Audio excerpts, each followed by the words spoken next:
Guys काफी ज्यादा important topic की हम लोग चर्चा कर रहे हैं, कॉन्ज्यूगल राइट्स।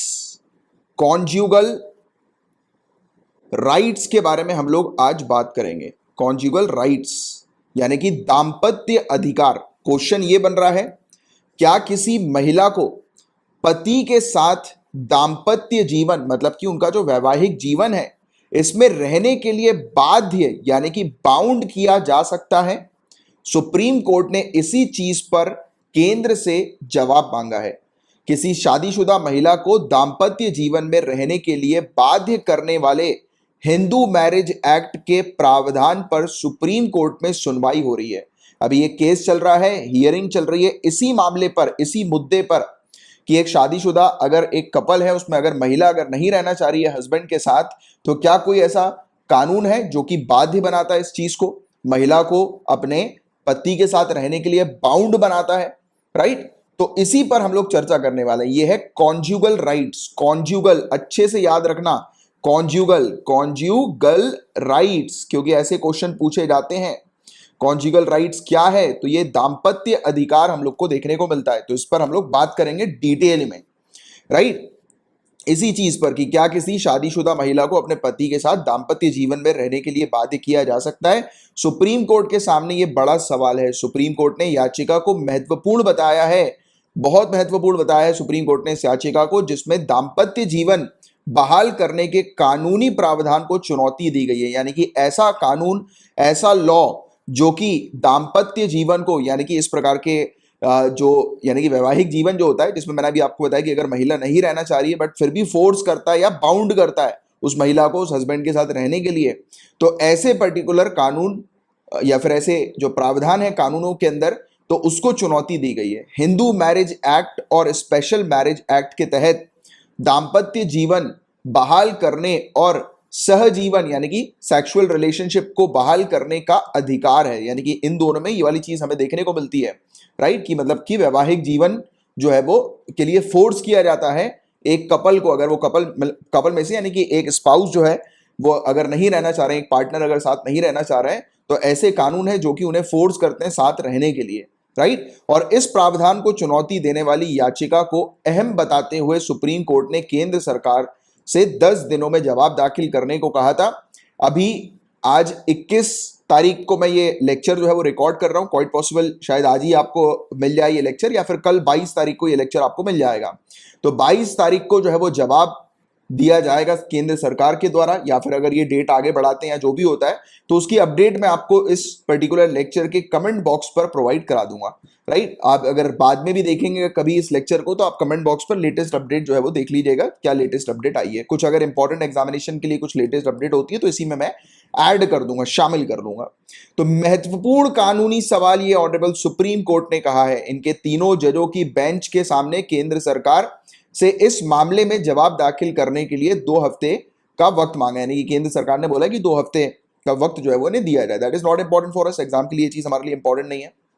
और सुनवाई के दौरान याचिकाकर्ता के वकील ने जो है वो क्या क्या चीजें कही, this is not important for us, कि 22 जुलाई की तारीख तय की गई है। इस समय हमें देखने को मिलेगा कि वो किया जाएगा, मतलब कि जवाब दिया जाएगा इनके द्वारा। हमारे लिए जो काम की चीज है वो क्या हम लोग को देखने को मिलती है कि याची ने कहा है कि प्रावधान निजता के अधिकार का उल्लंघन करता है, वॉयलेट करता है राइट टू प्रिवेसी को। मतलब कि ये कॉन्जुगल राइट्स जो है ये राइट टू प्रिवेसी को जो है वो वॉयलेट करती है। राइट टू प्रिवेसी को वॉयलेट किया जाता है इसके द्वारा। याचिकाकर्ता जिसने पिटीशन लगाई है, इसने हिंदू मैरिज एक्ट की धारा 9, ध्यान से सुनना, हिंदू मैरिज एक्ट की धारा 9 और स्पेशल मैरिज एक्ट की धारा 22 के संवैधानिक वैधता को चुनौती दी है। इसने बेसिकली चैलेंज किया है इसके कॉन्स्टिट्यूशनैलिटी को, राइट, चुनौती दी है। इन दोनों धाराओं में दाम्पत्य जीवन को बहाल करने का अधिकार है। सुप्रीम कोर्ट में दाखिल अर्जी में कहा कि जीवन के अधिकार में निजता का अधिकार भी शामिल है। राइट टू लाइफ में हम लोग को राइट टू प्रिवेसी भी देखने को मिलता है, ये शामिल। आप मुझे क्या बता सकते हैं कि फंडामेंटल राइट का राइट टू लाइफ जो है वो किस आर्टिकल के तहत आता है? जरा नीचे कमेंट बॉक्स पर इसका आंसर लिखकर बताएं। और किसी के सेक्सुअल ऑटोनॉमी का ये प्रावधान उल्लंघन करता है, यानी कि कोई एक इंडिविजुअल है, ऑब्वियस सी बात है कि उनकी जो चॉइस है सेक्सुअल चॉइस, तो उसका जो है ये उल्लंघन करता है। गरिमा के साथ और निजता के साथ, डिग्निटी के साथ और प्रिवेसी के साथ जीवन जीने के अधिकार का ये प्रावधान उल्लंघन करता है। तो हमने क्या चीज समझी कि एक तो ये आर्टिकल 21 राइट टू लाइफ के तहत हम लोग को राइट टू प्रिवेसी, आप चाहे तो कहीं नोट डाउन करते जाइए, राइट टू प्रिवेसी का ये उल्लंघन कर रहा है, फर्स्ट पॉइंट। और महिलाओं की right to live life with dignity, इस पर्टिकुलर अधिकार का भी ये उल्लंघन कर रहा है, राइट। क्योंकि हम देखते हैं ना कि राइट टू लाइफ सिर्फ राइट टू लाइफ नहीं है, right to life with dignity हम लोग को देखने को मिलती है, right. Right to live life with dignity, कि एक इंडिविजुअल को अपनी लाइफ जो है वो डिग्निटी के साथ जीने का अधिकार है और ये फंडामेंटल राइट है।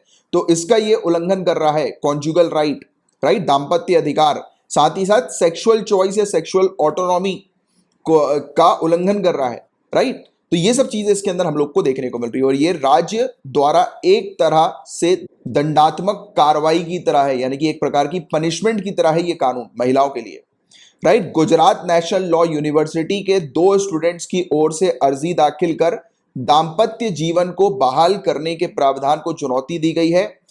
अर्जी में सुप्रीम कोर्ट के 9 जजों की संवैधानिक बेंच के उस फैसले का हवाला दिया गया जिसमें निजता के अधिकार यानी कि राइट टू प्रिवेसी को मौलिक अधिकार माना गया है, राइट। तो इसी चीज को चैलेंज किया कि स्पेशल मैरिज एक्ट जो हम लोग को देखने को मिलते हैं, स्पेशली इसका सेक्शन 9, तो ये जो है वो उल्लंघन कर रहा है राइट टू प्रिवेसी का और भी काफी सारे अधिकारों का।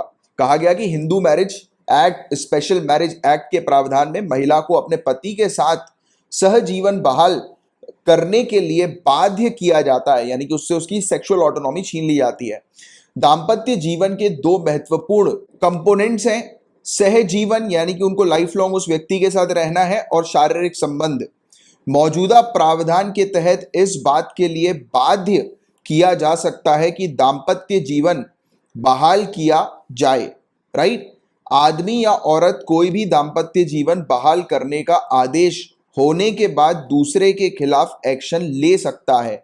मतलब आसान शब्दों में, अगर एक कपल है, एक कपल हम लोग को देखने को मिल रहे हैं, इनमें से अगर कोई भी एक जो है वो अगर एक के दूसरे के जीवन से जो है वो चला जाता है, यानी कि एक्स अगर हम बात कर लें, या फिर चलो मेल फीमेल की बात करते हैं, मेल और फीमेल है, इनमें से अगर एक कोई भी जो है वो अगर उसके एक के जीवन से जो है वो बाहर चला जाता है, तो दूसरा सामने वाले के खिलाफ कार्रवाई कर सकता है, इस प्रकार से अलग होने के लिए, दूर जाने के लिए। अब देखो, इंपॉर्टेंट एग्जाम के लिए काम की बात करेंगे कि ऐसे क्या प्रावधान हम लोग को स्पेशल मैरिज एक्ट में देखने को मिलते हैं जो कि उल्लंघन कर रहे हैं इस पर्टिकुलर चीज का, यानी कि राइट टू प्रिवेसी का और वेरियस अधिकारों का।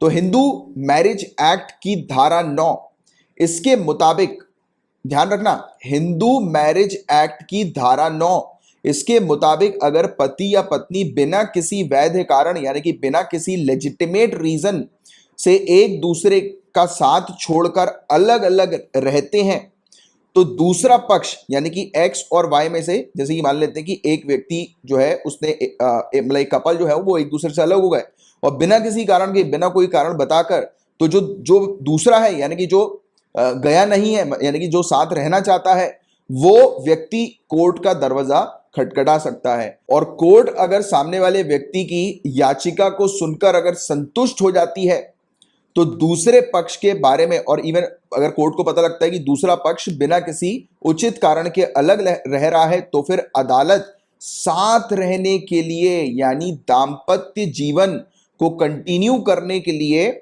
आदेश पारित कर सकती है, यानी कि कोर्ट बाउंड कर सकती है उस कपल को कि भी साथ रहो, राइट। और स्पेशल मैरिज एक्ट की धारा 22 में भी ये प्रावधान है। तो स्पेशल मैरिज एक्ट की धारा 22 और हिंदू मैरिज एक्ट की धारा 9, तो ये दोनों धाराएं आप थोड़ा सा ध्यान में रखना।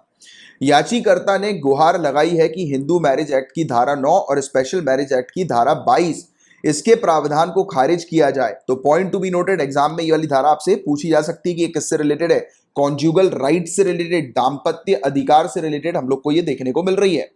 और पेटिशनर ने यह भी कहा है कि ऐसे और जो दूसरे कानून, रूल्स, ऑर्डर हमें देखने को मिलते हैं इसी से रिलेटेड, उनको भी खारिज किया जाए, राइट। उक्त प्रावधान मौलिक अधिकार का उल्लंघन करता है और यह प्रावधान इंग्लिश लॉ से लिया गया है, इंग्लिश लॉ से लिया गया और पत्नी को जागीर के तौर पर माना जा रहा है। संविधान के अनुच्छेद 15 के मुताबिक कानून के सामने सब बराबर हैं। आर्टिकल 14 में भी हम लोग को यही चीज भी देखने को मिलती है, राइट? इक्वलिटी बिफोर लॉ और इक्वल प्रोटेक्शन ऑफ लॉ, कि कानून के समक्ष सब एक बराबर हम लोग को देखने को मिलते हैं। लेकिन दाम्पत्य जीवन जो हमें देखने को मिल रहा है, ये मतलब इसका जो अधिकार है, इसके तहत पितृसत्तात्मक सिद्धांत यानी कि पैट्रियार्कियल हम लोग को प्रिंसिपल्स देखने को मिल रहे हैं, राइट? और महिला को जागीर की तरह ये बना रहा है और ये प्रावधान अनुच्छेद 15 और 21 का उल्लंघन कर रहा है। तो ये पॉइंट भी आप ध्यान में रखना, राइट टू लाइफ और ये राइट टू इक्वालिटी जो हम लोग को देखने को मिलती है, और साथ ही साथ जैसे कि कानून के समक्ष सभी लोग जो है वो एक समान है, ये वाला प्रावधान जो हमें देखने को मिलता है, और भी काफी सारे रूल्स हैं, तो उसका ये उल्लंघन कर रहा है। तो ये था गाइस पूरा ओवरऑल टॉपिक जिसके बारे में आपको पता होना चाहिए। एक बार मैं आप लोग को समराइज कर देता हूं पूरा टॉपिक फिर से। देखो, सिंपल सी चीज, कॉन्ज्यूगल राइट्स आपको पता होने चाहिए। ये क्या है? दाम्पत्य अधिकार हम लोग को देखने को मिल रहा है, राइट? यानी कि एक कपल हम लोग को देखने को मिलता है, राइट? जैसे कि एक कपल है, एक शादीशुदा कपल हम लोग को देखने को मिल रहे हैं, वो अगर एक दूसरे से अलग अलग रह रहे हैं, राइट? यानी कि अपना घर छोड़कर एक कपल जो है वो दूसरी जगह चले गए, दोनों में से कोई भी हो सकते हैं, राइट? अगर वो दूसरी जगह चले गए और दूसरे ने, मतलब कि दो कपल में से एक दूसरी जगह चला गया, तो दूसरे ने अगर कोर्ट में जाकर कंप्लेन कर दी कि सामने वाला जो मेरा जो पार्टनर है, स्पाउस है, वो मुझे बिना बताए बिना किसी कारण के अलग रह रहा है, तो कोर्ट जो है वो दाम्पत्य अधिकार जो हमें देखने को मिलते हैं उस पर जोर देते हुए कोर्ट उन्हें साथ रहने के लिए बाउंड कर सकती है, राइट? अब इससे क्या प्रॉब्लम्स हो रही हैं? इससे प्रॉब्लम हो रही है right to equality, right to privacy, right? और इवन सेक्सुअल ऑटोनॉमी, ये सब जो अधिकार हम लोग को देखने को मिलते हैं, right to live life with dignity, तो इन सब चीजों का जो है वो उल्लंघन हो रहा है, राइट? अब इस पर देखते हैं कि इसको अनकॉन्स्टिट्यूशनल डिक्लेयर किया जाएगा कि नहीं किया जाएगा, ये आगे की बात है।